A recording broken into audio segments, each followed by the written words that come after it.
उन्होंने निकाला था वही उनके द्वारा घटना की गई और घर से उनको डरा धमकाकर उनके साथ उनके ऊपर जानलेवा हमला करके 24,30,000 की रकम जो घर पर पड़ी थी वो लेकर वो फरार हो गए। इस वारदात में 3 व्यक्ति हैं। एक सनी चौधरी 19 साल का, उसका सगा भाई योगेश और एक उनके बुआ का लड़का, जो यहाँ से फरार होके हाथरस की तरफ गए, जिनको हमारी पुलिस की टीम द्वारा बहुत ही त्वरितता दिखाते हुए 24 घंटे में दस्तयाब कर लिया गया। 2 मुलजिम हमने अरेस्ट कर लिए हैं और अभी एक मुलजिम फरार है। लूट की राशि पूरी ऑलमोस्ट बरामद कर दी गई है। कल भी ऑपरेशन चला, गलता गेट, भट्टा बस्ती, कोतवाली, सभी जगह लगातार दबिश दी गई और कुछ बांग्लादेशियों को पकड़ा गया है, कुछ यूपी के भी इसमें कुछ लोग मिले हैं। और किस तरह का पूरा ऑपरेशन था और क्या कोई मॉडल चल रहा है क्या इस टाइप का, और इनसे क्या क्या चीजें मिली है मैम?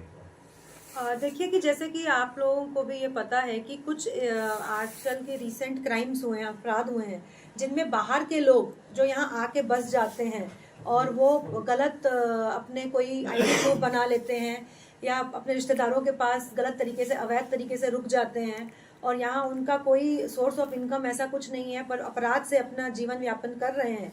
तो इसको मतलब हम पीछे पड़ना चाहते थे और इन तरह के लोग जो अवैध तरीके से यहाँ रह रहे हैं, वो बांग्लादेशी हो या और भी किसी कंट्री से हैं जो यहाँ रह के अपराध कर रहे हैं, तो इनके खिलाफ हमने ये कार्रवाई की है।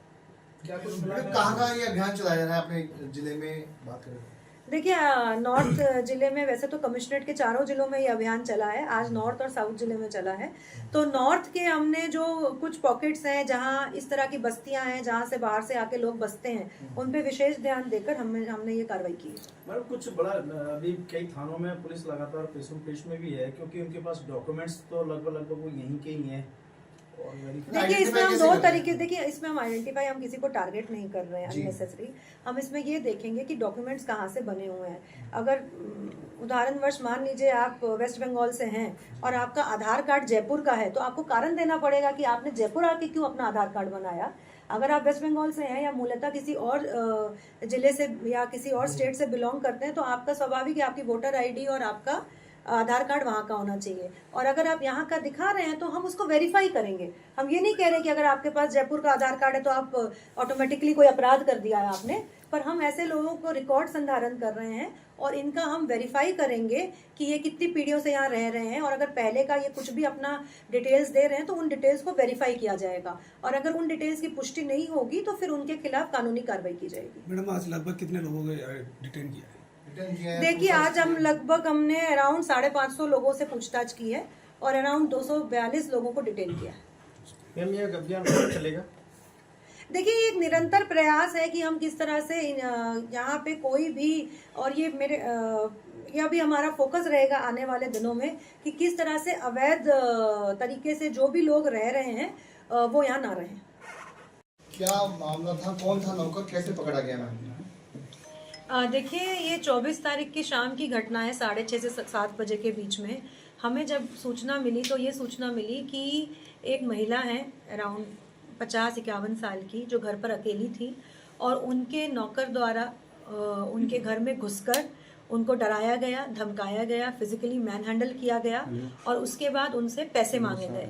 पहले उनको कहा गया कि आप अपने घर वालों को फ़ोन करो और पैसे मंगवाओ, फिर उनको बोला गया कि फ़ोन काट दिया गया उनका, और फिर उनके साथ मारपीट करके घर पे जो पैसे थे वो उनसे लिए गए। तो तकरीबन 24,30,000 रुपये की जो राशि घर पे मौजूद थी वो वहाँ से लूट कर 2 लड़के वहाँ से चले गए और तीसरा उनका बुआ का लड़का था। ये सब भी हाथरस यूपी, आगरा के रहने वाले हैं, यूपी के, और यहाँ से ये सीधा यूपी गए। जैसे ही हमको सूचना मिली, त्वरित हमने एडिशनल एसपी, एसीपी, एसएचओज ने इसमें काफ़ी एक्टिवनेस दिखाई, काफ़ी गंभीरता से इस मामले को लिया गया उच्च अधिकारियों द्वारा भी, और टीमें बनाई गई। टीमें अलग अलग जगह रवाना की गई क्योंकि मुलजिम नामजद थे। ये जो मुलजिम थे ये पूर्व में इन्हीं के दुकान में नौकरी करता था और उसे चोरी के इल्ज़ाम में ही शक के दायरे में वो था, इसलिए उसे वहाँ से हटाया गया था।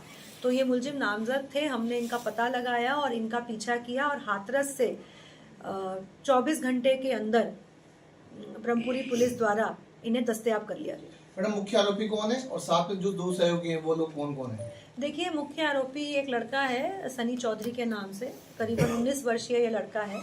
ये पूर्व में इन्हीं की दुकान में काम करता था और चोरी के इल्ज़ाम में ही इसे यहाँ से निकाला गया था और अगस्त के महीने में। तब से ये अपने भाई के साथ इसने प्लानिंग की। इसको पता था कि ये व्यापारी किस्म के लोग हैं तो इनके घर पे मुझे मोटी रकम कैश मिल सकती है, और मौका देख के जब महिला अकेली थी तो ये घर पे घुसा और इसने एक सुनियोजित तरीके से उनके पर हमला करके वो लूट की वारदात को अंजाम दिया। घर में अकेले ही गया था कि जो बाकी दो सहयोगी थे वो कहाँ थे मैडम? वो अलग अलग जगह पे थे, घर के अंदर अकेला ही घुसा था। और ये कैसे घर पहले भी आना जाना था क्योंकि काफी अंदर जाके घर है तो... हाँ, ये क्योंकि 4 साल इनके यहाँ इसने नौकरी की है तो ये काफी परिचित था इनके घर से भी और पूरे टाइमिंग्स घर वालों की और पूरी उनकी दिनचर्या से ही परिचित था। हाथरस यूपी में पकड़े में आए और हाँ, हाथरस यूपी में हमने 2 मुलजिम पकड़ लिए। हमने 12 घंटे में तो उनको पकड़ ही लिया था, 24 घंटे में उन्हें दस्तयाब कर लिया, यहाँ ले आए थे। और उसका एक सगा भाई है और एक बुआ का लड़का है जो अभी फरार है और वो आगरा का रहने वाला है। तो करीबन हमने 23 लाख मतलब 50,000 कम राशि बाकी हमने पूरी राशि हमने बरामद कर ली। तो लूट की रकम का अनुमान था कि घर में कितनी रकम रखी होगी या फिर जो मिलेगा वो लूट ले जाएंगे और उसके बाद कैसे इसको बांटेंगे? इस तरह का देखिए इनको अनुमान नहीं था, क्योंकि जैसे कि मैंने कहा कि अराउंड हमने 23 लाख कितनी पूरी अमाउंट है हाँ 23 लाख और 50,000 कम है जो इन्होंने तीसरे आरोपी को दिया और ये यहाँ से प्राइवेट टैक्सी में चले गए। तो अराउंड हाँ तो हमने 23,80,000 रुपए के अराउंड रिकवर कर लिए। तो इनको इतना एक अनुमान नहीं था कि इनके पास इतना पैसा मिलेगा, इसलिए इनके द्वारा भी बांटा भी नहीं गया था। तो जिस बाइक पर आए थे तो क्या बाइक ही छोड़ के भागे थे या फिर टैक्सी पर किराए पे ली? नहीं, बाइक ये किसी रिश्तेदार के यहाँ खड़ा कर गए थे और जो इनकी बहन और जीजा यहाँ रहते हैं वहाँ खड़ा करके भाई वहाँ से भागे थे ये लोग और टैक्सी इन्होंने करवा रखी। तो इनकी बाइक बरामद कर लिए हमने। मैम इनको पकड़ने में किन अधिकारियों की भूमिका रही? वो आपको प्रेस नोट में सारे नाम लिखे हुए हैं, जैसे कि हमने कहा कि टीम मेंबर सभी की भूमिका है। मैडम प्लानिंग की जैसे लूट की जो वजह है उसके पीछे भी कोई वजह थी कि कोई मतलब पैसे की कोई कमी होगी, कुछ और कुछ खरीदना होगा, क्या था? मतलब देखिए ये अगस्त से एक तरह से बेरोजगार था क्योंकि इसको लगता था कि इसको गलत निकाला गया है तो ये उसी से पैसे मांगने गया। अब ये जरूर है कि तरीका भी गलत था पैसे मांगने का और इनको ये अनुमान भी नहीं था कि इतने पैसे इनके पास मिल जाएंगे, बट इनकी मंशा पूरी तरह से इनका मैलिफाइड इंटेंशन था कि हम किस तरह से अपराध करके पैसे ले लें। मैडम इनका कोई आपराधिक रिकॉर्ड था क्या पहले? अभी तक इनका कोई आपराधिक रिकॉर्ड हमारे सामने नहीं आया है, हम और पता कर रहे हैं। जो गिरफ्तार आरोपी है वो कौन कौन है? नाम सनी चौधरी है और उसका सगा भाई है उसका एक योगेश। नौकरी से निकाला था वो भी एक रंजिश रही देखिए नौकरी से तो इनको निकाला था, पर उस समय भी ये वहाँ जो दुकान में 2-3 लड़के काम करते थे वो भी चोरी के ही संदेह में इनको निकाला गया था। तो कोई कारण था तभी निकाला गया था। 4 साल से इसने वहाँ नौकरी की है। हाथरस में गए वहाँ भी कोई घर पे जाके रुके या कहीं कुछ नहीं, हमने इनको पकड़ लिया था। एक्चुअली ऑन वे थे, ये नेपाल जाने की फिराक में थे तो हमने इनको रास्ते में पकड़ लिया था। मैम राशि में पूरी बरामद की राशि के उसमें खर्च भी किया था राशि में? मैं आपको कह तो रही हूँ तकरीबन 50,000 छोड़ के पूरी राशि बरामद कर ली गई है। मैडम नेपाल की प्लानिंग पहले से थी कि यहाँ से नहीं, मेरे ख्याल से ये अभी हम और पूछताछ करेंगे, इनको रिमांड पे लेकर आए हैं और एक अभी वांटेड भी है और एक कुछ राशि उससे बरामद भी होगी और अब इनकी पूरी प्लानिंग पता चलेगी। कितनी देर ये मकान में आधे घंटे में इसने पूरी वारदात कर दी। और ये आधे घंटे के दौरान का जो पीरियड था उसमें इसने कुछ हमला भी किया, उस दौरान क्या कुछ बातचीत, कोई पैसा उधार मांगा या कि नौकरी के लिए रिक्वेस्ट? नहीं, इसने पूरी तरह से अपराध की मंशा से गया था। पहले टाइम से ही डरा धमका के महिला से पैसे मांग रहा था। जब उन्होंने 1-2 बार मांगने पे जाहिरा तौर पे नहीं दिया होगा तो उन पे हमला भी किया, उनके साथ मारपीट भी की और फिर मैडम चूंकि रातों रात हमने जल्दी पकड़ लिया तो क्या ऐसे क्लू मिले कि आपकी टीम जो है हाथरस पहुंच गई? देखिए जैसे कि मैं कह ही रही हूँ आपको कि इनके यहाँ पे और भी रिश्तेदार थे जिनको हमने विश्वास में लिया कि आप हमें बताएं कि वो लोग कहाँ जा सकते हैं, और क्योंकि दोनों भाई गायब थे तो वो स्वाभाविक है कि सबसे पहले अपने घर की तरफ जाएंगे और निरंतर हम इनको मतलब इनके रिश्तेदारों से और भी मुखबिर सूचना से इनकी पता कर रहे थे और फिर हमने इनको on the way to Nepal पकड़ लिया। मैडम पीड़ित का मेडिकल भी कराया? स्वाभाविक है, वो कराया ही जाएगा, उनको चोट लगी है। अरेस्ट 2 हुए हैं इसमें और एक हाँ, फरार है। अभी 2 अरेस्ट हुए हैं और 1 फरार है। ठीक है मैम, थैंक यू। जिनको उन्होंने निकाला था